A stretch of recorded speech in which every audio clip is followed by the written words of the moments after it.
Adik taka.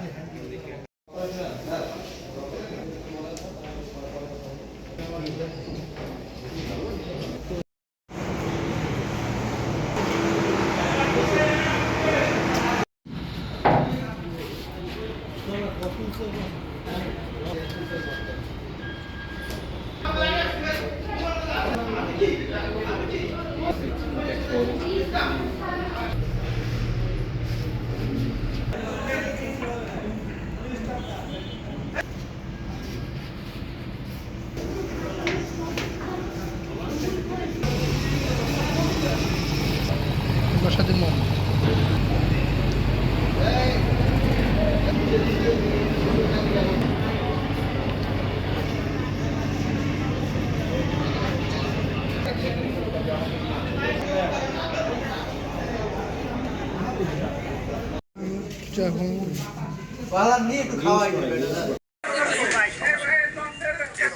সবাই ভিতর special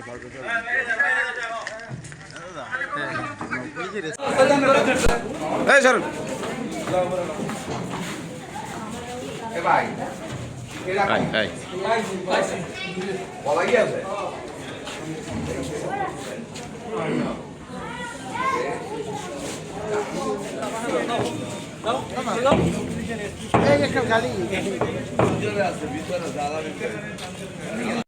আমি লঙ্কা রাখছি এখানে যারা গেছে নেতাকর্মীরা সবাই গেছে আমাদের নেতা আসছে 25 তারিখে সেই আগমন উপলক্ষে নেতাকে স্বাগত জানাইতে জালকাঠি নেতাকর্মীরা গেছে। সম্মেলনে ঢাকায় গেছিলাম তো আসার পথে পর্যাপ্ত কুয়াশা ছিল নদীতে, আসলে লঞ্চের কারো দোষ ছিল না, যতক্ষণে দেখছে ততক্ষণে তারা মুখোমুখি হয়ে গেছে, এই জন্য দুর্ঘটনার শিকার হয়েছে।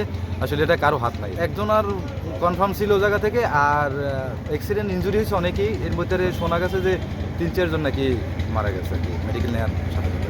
কীভাবে তো ভাই কুয়াশার জনিত কারণে প্রচুর কুয়াশা ছিল নদীতে, আসলে লঞ্চদের তাদের কোনো দোষ না, আসলে বিষয়টা এত পরিমাণ কুয়াশা যে ফোকাসে ধরেই না এরকম করছে। তো ভাই চাঁদপুরের পরে আর কি বিষয়টা মেঘনা নদীতে।